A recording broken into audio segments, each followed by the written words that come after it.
ఒక సీట్తో తాడేపల్లి స్క్రిప్టులు రాస్తూ ఇంకో సీట్తో రాష్ట్రంలో 5 ఏళ్ల పాటు శకుని పాత్రను దిగ్విజయంగా పోషించిన గనుడు ఎవరనే కదా చెప్తాను. హలో హలో హలో హలో అందరికీ నమస్కారం. ఎలా ఉన్నారు? మీకేమిటండి బ్రహ్మాండంగా ఉండుంటారు. ఇగో వీడియోలు చూస్తున్నారు తప్ప నా వీడియోకి ఒక లైక్ ఇవ్వడం లేదు, అలాగే మన కేకే న్యూస్ని సబ్స్క్రైబింగ్ చేసుకోనడం లేదు. మరి మీరు ఆ పని మీద ఉంటే మరి రచ్చబండలోకి వచ్చిన సెలబ్రిటీ ఎవరో చూసే పనిలో నేను ఉంటాను. ఎవరనే కదా మీ అనుమానం డౌటింగ్. మాజీ సకల శాఖ మంత్రి 5 ఏళ్ల పాటు ప్యాలెస్లో ఊకుని చక్రం తిప్పేసరికి ఇప్పుడు అధికారం పోయి 2 ఏళ్ళైనా ఆ భ్రమంలోనే బ్రతుకుతూ ఉన్నాడు. ఆట ఉంది ఈ షాడు మాజీ సీఎం వ్యవహారం. పాపం ఈతగాడి ఏకపాత్ర అభినయం చేతితో టేజీల మీద తలకిందులుగా తపస్సు చేసినట్టుగా తెగ లెక్చర్లు ఇస్తున్నాడే గాని ఈయన గారి సోది వినలేక జర్నలిస్టులే కాదు సొంత క్యాడరే పార్టీ పారిపోతా ఉంది. ఇదిగో సజ్జలా ఊరికే ఇక్కడ బిల్డప్లు ఇవ్వడం మానేసి మొదలెట్టు నీ పైత్యం తాలూకా సొలుకోర్లు. ఈరోజు ఏం పెట్టినాడబ్బా, ఒక ఆయన పెట్టిన వాటిలో 65,000 కోట్ల పెన్షన్లంట, 4.26 crores 4.26 కోట్ల గ్యాస్ సిలిండర్లు ఇచ్చినాయంట. ఇప్పటికీ 2 ఏళ్లలో 23 లక్షల కోట్ల పెట్టుబడులు వచ్చేసినాయి. 21 లక్షల ఉద్యోగాల అవకాశాలు అన్నాడు కాబట్టి దట్స్ డిఫరెంట్ ఇష్యూ. ఉద్యోగాలు వచ్చినట్టు చెప్తున్నాడు. 23 లక్షల కోట్ల పెట్టుబడులు వచ్చాయంట. వచ్చాయా? నేను ప్రజలందరినీ అడుగుతాను. అందరూ వస్తే 23 లక్షలు అంటే 26 జిల్లాల్లో ఎక్కడో చోట చుట్టుపక్కల కనపడుతుండాలిగా. 23 లక్షల కోట్ల పెట్టుబడులు, 21 లక్ష ఉద్యోగం. మొన్న అయితే 23 లక్షల ఉద్యోగాలు అన్నాడు, ఈరోజు 21 లక్షల ఉద్యోగ అవకాశాలు అన్నాడు. 269 క్యాంటీన్లు, 9.71 కోట్ల భోజనాలు, అంటే దాదాపు 10 కోట్ల మంది భోజనాలు చేశారంట ఇక్కడ ఈ 2 ఏళ్లలో అన్న క్యాంటీన్లలో. ఏటిని ఆశ్చర్యం సాధ్యలా. కూటమి ప్రభుత్వం పెట్టిన లెక్కలు చూసి నీకు అప్పుడే కడుపులో తిప్పేస్తుందా ఏంది? 5 ఏళ్ల పాటు మీ బాసు బొమ్మేసుకుని ప్రతి ఏడు జాబ్ క్యాలెండర్ అంటూ ఊదరగొట్టి నిరుద్యోగుల నోట్లో మట్టి కొట్టినప్పుడు నీ గజ్జల మోత ఏమైపోయిందో. అప్పట్లో మీ సకల శాఖల దోపిడీకి జనం విసిగిపోయి 11 సీట్లతో ఇంటికి పంపించిన ఇంకా తాడేపల్లి మత్తు వదలలేదా ఏంది? సర్లే అంతేనా, ఇంకేమైనా చెబుతావా? మెగా డిఎస్సి ఎంత సుందరంగా అయింది అనేది వాళ్ళ ఆక్రోశం చూస్తేనే, వాళ్ళు వచ్చి రోడ్లకు ఎక్కిందని చూస్తేనే తెలుస్తుంది. ఇంతవరకు దాని మీద ఎంతసేపు అధికారులు ముందు పెడుతున్నారు తప్ప ఎందుకు చంద్రబాబు నాయుడు పుత్రుడు ఆయన మాస్కోలో పోయి టోపీ పెట్టుకుని పార పట్టుకొని తిరుగుతాడు, ఇంకో దగ్గర ఎక్కడో కనపడతాడు. లేదా నిన్న స్టీల్ ప్లాంట్ ఇండస్ట్రీస్ మినిస్టర్ పోతాడా, ఈయనకెందుకు ఎడ్యుకేషన్ మినిస్టర్ అక్కడికి పోతాడు. అక్కడ పోయి మీ ఇళ్లలో ఏమైనా చనిపోయినారా, మీకెందుకు బాధ అని అడుగుతాడు. ఇవన్నీ చేస్తున్నాడు. కానీ నువ్వు చేసిన డిఎస్సిలో ఇదిగో ఇంత భయంకరంగా లోపాలు కూడా కాన్షియస్ గా మీరు కావాలని చేసినట్టు ఆధారాలతో జరిగిన కుంభకోణం అని చెప్పడానికి సాక్ష్యాలతో పెడుతున్నామని పిల్లలు వాళ్ళు వచ్చినారు. జగన్మోహన్ రెడ్డి గారు మా పార్టీనో తర్వాత ఎంటర్ అయింది. అప్పటికే వాళ్ళు అసలు ఇక్కడ నుంచి ఢిల్లీ వరకు కోర్టుల చుట్టూ తిరుగుతా వాళ్ళు ఉద్యోగార్థులు ఎవరైతే ఉన్నారో డిఎస్సి దానికి రాసిన వాళ్ళు తిరుగుతుంటే ఒక్కసారన్నా ఎందుకు ఎడ్యుకేషన్ మినిస్టర్ రాజీనామా చేయాలి? మామూలుగా అయితే రాజీనామా చేసిండాలా?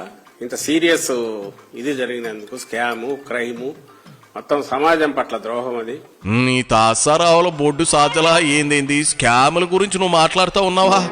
లెక్కర్ స్కామ్ లో నువ్వు ఎక్కడెక్కడ ఎంత దాచావో, ఎవరిని బలి చేసావో చెప్పనా? నేను చెప్పినా చెప్పకపోయినా 4 రోజుల్లో ఈడీ అంతా బయట పెడుతుందిలే. మీరు 5 ఏళ్లలో ఒక టీచర్ పోస్ట్ ఇవ్వకపోగా లోకేష్ బాబు ఎడ్యుకేషన్ మినిస్టర్గా ఉండి డిఎస్సి నిర్వహించి 16,000 మందికి పైగా ఉద్యోగాలు ఇస్తే వాళ్ళు పొట్టగొట్టాలని చూడడానికి సిగ్గు లేదా? అది నీ కాళ్లకు కుంభకోణంలా కనిపిస్తుందా? తోక ముడిసిన నక్క వీధిలో నిలబడి ధర్మశాస్త్రాలు చదివినట్టుంది నీ వ్యవహారం. నీలాంటి షాడో సీఎంల స్క్రిప్టులు విని జనం ఆల్రెడీ ఇసుకుపోయారు. నువ్వు ఇంకా పద్ధతి మార్చుకో. సెక్రటరీలు ఏమంటారు? గవర్నమెంట్ పాలసీ, ప్రభుత్వం వెసులుబాటు ఉంటుంది, అది ప్రభుత్వం తీసుకునే నిర్ణయం, పాలసీ, దానికేం మేమేం చేయలేము. అదే ఆ పాలసీని ఎందుకు తీసుకున్నానికి సమాధానం చెప్పాలంటే మంత్రి రావాలి, రాడు. ఎందుకంటే అడ్డంగా బుక్ అయినారు, దొరికినారు, అది ఎక్కడికి తప్పించుకోలేరు. ఇప్పుడు కాదు, ఈ రోజు తప్పించుకున్న 2-3 ఏళ్ల తర్వాత జగన్మోహన్ రెడ్డి గారు వచ్చిన తర్వాత అయినా మొత్తం వీళ్ళందరినీ బోన్లో నిలబడతారు, చట్టాన్ని ఫేస్ చేయాల్సి వస్తుంది. దాన్ని అయితే తప్పించుకోలేరు. బహుశా అది వాళ్లకు తెలుసు, అందుకోసం అది తప్ప వేరే మాట్లాడుతున్నారు. మరి ఇక్కడికి వచ్చేసరికి ఇంకొకటి వచ్చి అన్నదాతలకు 8,900 కోట్ల లక్షల కుటుంబాలకు 5 లక్షలు 71 కోట్ల ఉచిత ప్రయాణాలంట బస్సుల్లో. 71 కోట్ల ఉచిత ప్రయాణాలు అంటే వీళ్ళు పెట్టిన బస్సుల్లో ఈ 2 ఏళ్లు కంప్లీట్ వేరే పని ఏం లేవు. ఇంట్లో వంట కూడా చేసుకోరు, లేదా అన్న క్యాంటీన్లో తింటారు, బస్సులు ఎక్కుతారు. అన్న క్యాంటీన్లో తింటారు, బస్సులు ఎక్కి తిరుగుతా ఉంటారు. తెలియదు నిజంగానే, అది ప్రజలకే తెలియాల. చాస్ నీ పాకెటకల్లా కనుక అంటా ఉన్నావా? నీ 3 ఏళ్ల తర్వాత మీ జగన్ రెడ్డి మళ్ళీ సీఎం అయ్యి వచ్చి అందరినీ బోన్లో నిలబెడతాడా? అంత సీన్ అక్కడ ఉందా? మొత్తం తడారిపోయిందిరా భగవంతుడా. నెత్తి నోరు బాదుకుంటా క్యాడర్ ఉంటే నువ్వేంది ఇట్ట మళ్ళీ వైనాట్ జగన్, వైనాట్ 175 అని స్లోగన్ ఎత్తుకున్నావు. పోయే కాలం దాపరిస్తే అంతే ఉంటది. ఏందేంది జనం ఇళ్లలో వంట చేసుకోకుండా అన్న క్యాంటీన్లో తింటూ బస్సుల్లోనే తిరుగుతున్నారంటూ ఏటకరాలు ఆడుతున్నావా? మరి బటన్ నొక్కిన వాళ్ళు ఏం బీకేరు? డబ్బులు తీసుకుని జల్చాలు చేశారా? 5 ఏళ్ల ఏలుబడిలో అన్న క్యాంటీన్లు మూసేసి పేదోడు కడుపు కొట్టేసి ఇవాళ కూటమి ప్రభుత్వం ఆకలి తీరుతుంటే నీకు అంత ఎసిడిటీ వస్తాయి అట్ట కోసంత ఈనో దాగి సజ్జలా ఊరికే ఇక్కడ ఏదో బెమ పెట్టాలనో భయపెట్టాలని చూడకో. అయ్యవారు వచ్చే వరకు అమావాస్య ఆగదుగా. అయ్యగారు వచ్చేది లేదు సచ్చేది లేదని జనం చెవులు కోరుకుంటున్నారు. ఇక నువ్వు మోసుకుంటే బాగుంటది. కేవలం ఆంధ్రప్రదేశ్ ప్రజలు భరిస్తారు, లేదా వాళ్ళ భాషలోనే చెప్పాలంటే ఏం పీకుతారు, ఎన్నుకున్నారు ఇంకా చస్తారా పోయాక అనే లాంటి చులకన భావం లేకపోతే ఇట్లా బిహేవ్ చేస్తారా? చంద్రబాబు నాయుడు గారిని అడుగుతున్నా, మీకు అలాంటి చులకన భావం లేకపోతే నీ నుంచి నీ కొడుకు వచ్చింది ఇంకా సరే, ఆయన కంటే మీ డిప్యూటీ సీఎం ఆయనకు ఉండాల్సిన అవసరం లేదు. ఎందుకంటే సినిమాలో అట్లే ఉంటుంది కాబట్టి, సినిమాలో హీరో స్క్రిప్ట్ ప్రకారం పోతాడు కాబట్టి రీల్కు ఎట్లుంటే దాని క్యారెక్టర్ దాన్ని చేస్తాడు. So he need not be, అది లోపల అదే కానక్కర్లా.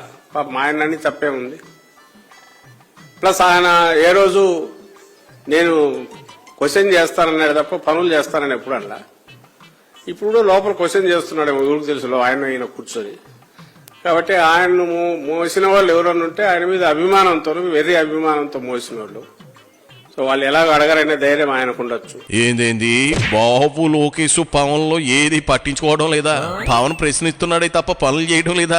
అందుకేనా మీ హయాంలో పంచాయతీరాజ్ వ్యవస్థ కింద నుంచి మొదటి స్థానంలో ఉంటే ఆయన వచ్చాక పైనుంచి నెంబర్ 1 పొజిషన్ చేరిపోయింది. గుడ్డుగుర్రానికి పళ్ళుతో ఉన్నట్లు నీ ఇందరి వ్యవహారం.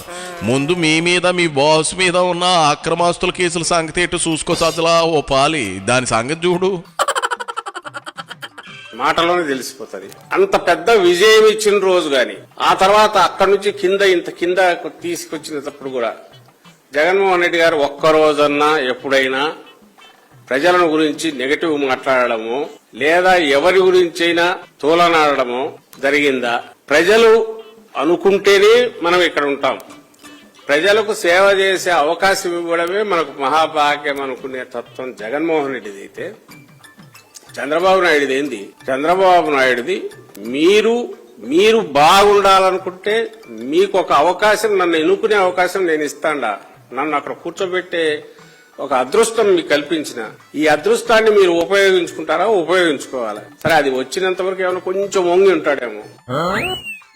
అబ్బా ఏం కబుర్లు చెబుతున్నావు సజ్జలా. చిన్నప్పుడు మా ఊర్లో పంకజం అని ఓ బ్యాడ్ బేబీ ఉండేది. అది అంతే, రాత్రి 8 అయితే చాలు ఇదిగో నీలాగే చల్లగా సొల్లుకోరులు చెప్పేది. దాని బిజినెస్ దానిది, నీ బిజినెస్ నీదనుకో.